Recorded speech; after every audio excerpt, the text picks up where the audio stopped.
Good day, ma'am. I am Dorabel Kalapinig from BSN 212E, Group 19, and I will be performing the intradermal injection. So first is to check the doctor's order, because verifying the doctor's order ensures that we are giving the right medication, the right dose at the right time, and also at the right route. Next is to check the label on the medication, comparing it to the EMAR, making sure that the correct medication is being prepared. So MAR is providing us the essential documentation, ensuring that accurate tracking of medication orders. Next is to follow the 3 checks, which is we're gonna be reading the label here, comparing it on the EMAR, and then next is to, when it is taken from the medication chart, next before withdrawal and after withdrawing the medication. So referencing the medication from the EMAR to the label of the medication that we have here ensures that we are preventing medication error. Next is we will be organizing the equipment, such as the syringes, the alcohol swab, gloves, cotton balls, and the vial. Next is we will be performing hand hygiene and other appropriate infection prevention control to deter the spread of microorganisms. Next is to do the preparation for the medication vial withdrawal drug. Next is to mix the solution in between our palm, not by shaking with our hands, because rotating the vial gently ensures that even mixing without introducing air bubbles could affect the dosage.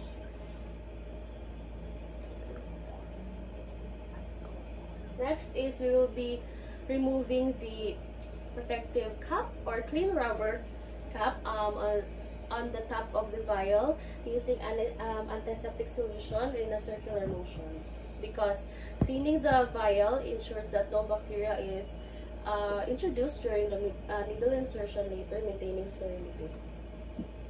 Next is we'll be withdrawing the medication. So first is we'll be getting the filter needle.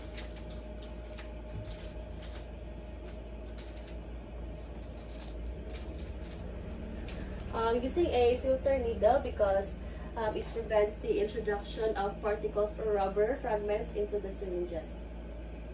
Next is we will be ensuring that the needle is attached to the syringe, because a secure attachment prevents leak or detachment during the medication withdrawal.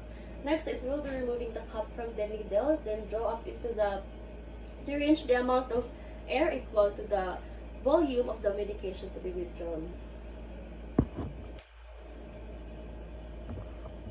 Next is drawing, because drawing an air to the volume of the medication equalizes pressure in the vial, making it easier to withdraw the medication. So we will be carefully inserting the needle in the vial through the center of the rubber cup, and because proper insertion techniques prevents contamination of the medication and the needle.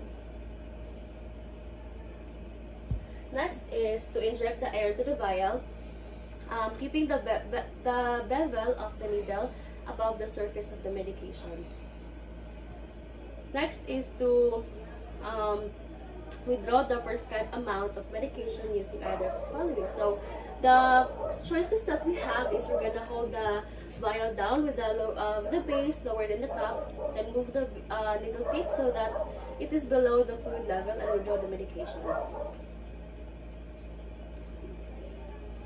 So next is we will be inverting now the vial, so ensure that the tip, as at what I have done earlier, I'm now proceeding to the next step because I already got the medication. So the next step is to explain to the client the medication and the procedure that I will be doing. So first I will be closing it, and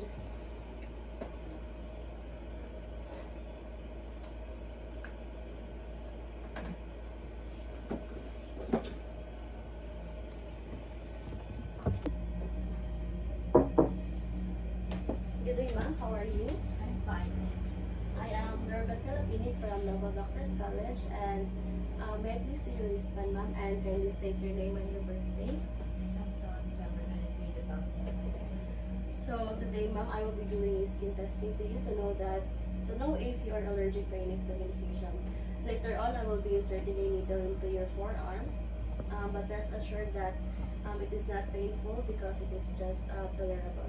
Later on, it will create a bleb or a wheal, but that's it. After that is I will now be providing the client's privacy by closing the doors or the curtains to promote that the client is comfortable during the procedure. Next is to select and cleanse the site.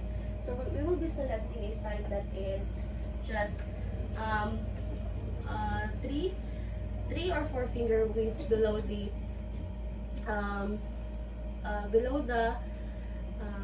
elbow side here. And then after that is we will be avoiding using the sites that are tender, inflamed, or swollen, or those that have lesions, because choosing unaffected areas reduce the risk of infection and irritation. So after that is we will be applying gloves as indicated by the agency policy, because gloving and cleaning prevent contamination and maintain sterility.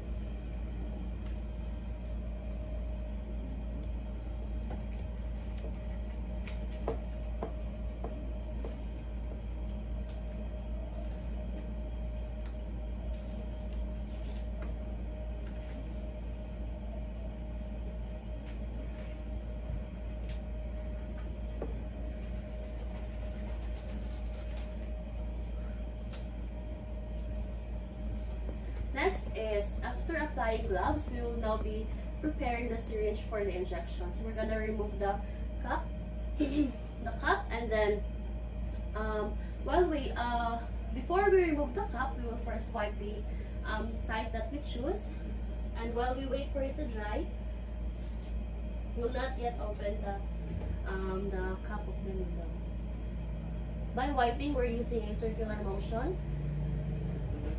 So while waiting for it to dry, I'm preparing on the syringe because by waiting for it to dry, I'm gonna expel any air bubbles here, because small bubbles that adhere to the plunger are of no consequence. So removing air bubbles ensures accurate medication delivery and prevents discomfort or injury.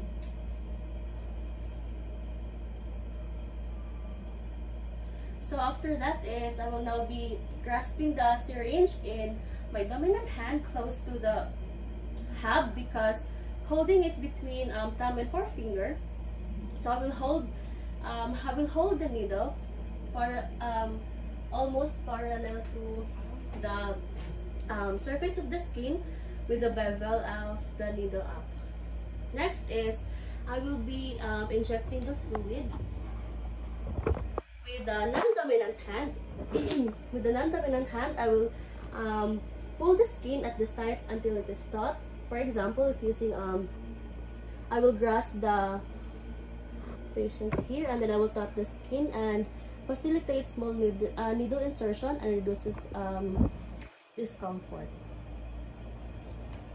So after that, I will after inserting the tip of the needle far enough to place the bevel through the epidermis to dermis, I will now be stabilizing the syringe and needle. Inject the medication carefully and slowly.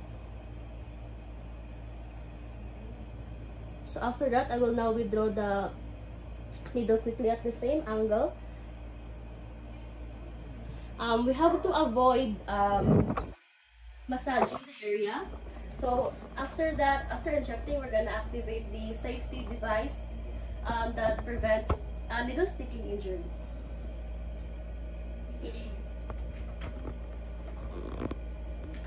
After that is, as what I have said earlier, massaging the area is not good because it can cause the medication to be absorbed too quickly or lead to irritation. Next is, I will now remove and discard the gloves. And I will now perform hand hygiene.